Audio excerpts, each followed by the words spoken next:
इस वीडियो में हम मार्ग ईआरपी का एक शॉर्ट डेमो देखेंगे जो आपको मार्ग सॉफ्टवेयर स्टार्ट और यूज करने में हेल्प करेगा। मार्ग सॉफ्टवेयर इंटरफेस। ये मार्ग सॉफ्टवेयर की मेन विंडो है जहां आप सबसे पहले देखेंगे टाइटल बार और इसके नीचे है मेन्यू बार। इसके लेफ्ट हैंड साइड पर आप रिसेंटली व्यूड रिपोर्ट्स देख सकते हैं। राइट साइड आप देख सकते हैं कुछ शॉर्टकट कीज जो आप डेली बेसिस पर यूज करते हैं। आप अपनी कन्वीनियंस के अकॉर्डिंग शॉर्टकट कीज क्रिएट कर सकते हैं। अपडेट डैशबोर्ड पर क्लिक करके आप अपडेटेड डैशबोर्ड देख सकते हैं जो आपकी कंपनी की फाइनेंशियल डिटेल्स ब्रीफ में शो कर रहा है। Ledger master. आप मास्टर्स मेन्यू से लेजर मास्टर क्रिएट करेंगे। आप सबसे पहले अकाउंट्स ग्रुप सिलेक्ट करेंगे जिसके अंडर आप लेजर क्रिएट करना चाहते हैं। फॉर एग्जाम्पल, अगर आप कस्टमर के लिए लेजर क्रिएट कर रहे हैं तो आप सन्ड्री डेटर्स सिलेक्ट करेंगे, और अगर आप सप्लायर्स लेजर क्रिएट कर रहे हैं तो सन्ड्री क्रिएटर्स सप्लायर्स सिलेक्ट करेंगे, और अगर बैंक के लिए लेजर क्रिएट कर रहे हैं तो बैंक अकाउंट्स ग्रुप सिलेक्ट करेंगे।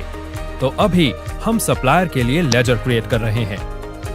इस विंडो पर हम सभी लेजर्स की डिटेल्स स्पेसिफाई करेंगे।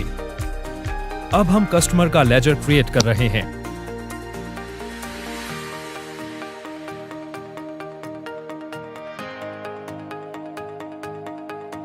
बैंक का लेजर क्रिएट करते हैं।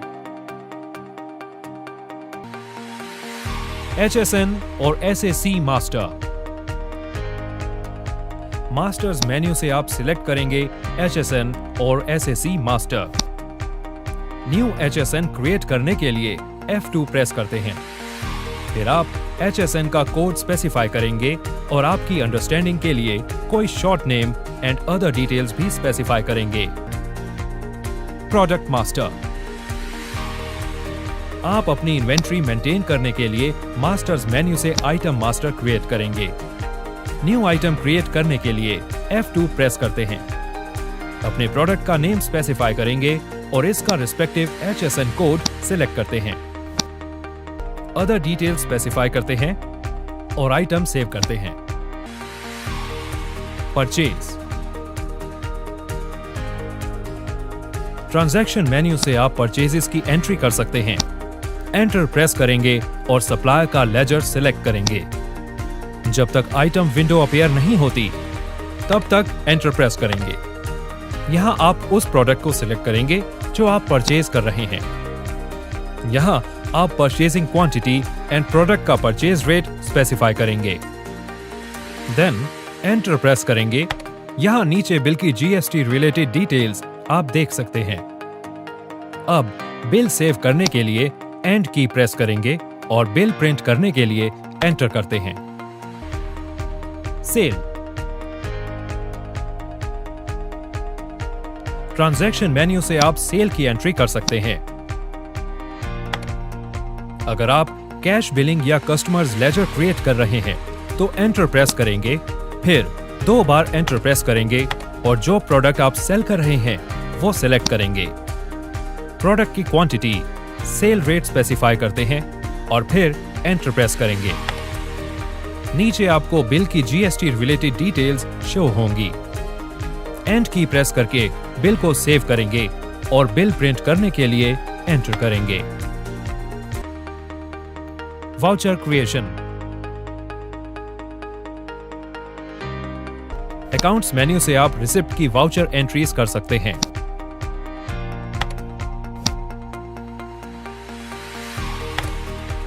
अगर आप न्यू रेफरेंस एडजस्टमेंट जनरेट कर रहे हैं तो एस्केप की प्रेस करेंगे या स्पेस बार प्रेस करेंगे उस बिल को सिलेक्ट करने के लिए जिसके अगेंस्ट रिसिप्ट बनी है और फिर एंटर प्रेस करेंगे। इसी तरह आप पेमेंट की एंट्री कर सकते हैं।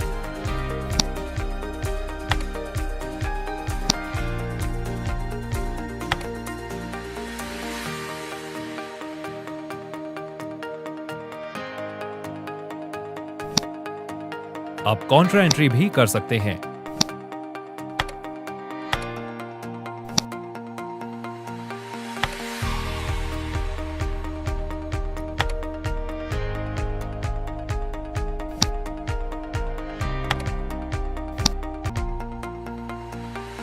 रिपोर्ट्स।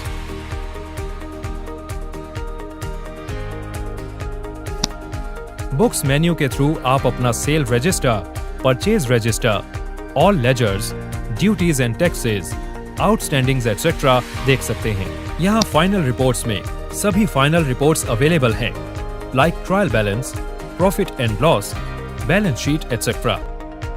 अब हम क्विकली बैलेंस शीट देखेंगे। बैलेंस शीट को डिटेल में देखने के लिए आपको एंटर प्रेस करना होगा। स्टॉक्स मेन्यू में आप सभी तरह की स्टॉक रिपोर्ट्स जनरेट कर सकते हैं। डेली रिपोर्ट्स मेन्यू में 99% रिपोर्ट्स अवेलेबल हैं, जो डेली बेसिस पर यूज एंड व्यू होती हैं। Filing GSTR with mark ERP। आप GST returns related reports view कर सकते हैं and GST register and returns option के थ्रू GST फाइल कर सकते हैं। इस विंडो के थ्रू आप all types of GST returns file कर सकते हैं, like GSTR1, GSTR2, GSTR3B etcetera. आइए अब हम देखते हैं कि GSTR1 कैसे फाइल की जाती है। जो भी रिटर्न आप फाइल कर रहे हैं उसका टाइम पीरियड एंटर करेंगे। आप मार्क सॉफ्टवेयर से जेसन फाइल डायरेक्टली जनरेट कर सकते हैं, जो मार्क फोल्डर के GST रिटर्न्स फोल्डर में सेव हो गई है। ये जेसन फाइल अब GST पोर्टल पर आप अपलोड कर सकते हैं। जेसन फाइल क्रिएट होने के बाद आप GST पोर्टल पर लॉग इन करेंगे, देन सर्विसेज पर क्लिक करेंगे एंड देन रिटर्न्स पर। देन आप रिटर्न फाइलिंग पीरियड सिलेक्ट करेंगे एंड देन सर्च पर क्लिक करेंगे एंड देन प्रिपेयर ऑफलाइन पर क्लिक करेंगे GSTR1 के अंडर। देन जेसन फाइल को चूज करेंगे, देन सबमिट पर क्लिक करेंगे और फिर ई साइन करेंगे। तो इस तरह आप GSTR1 फाइल कर सकते हैं।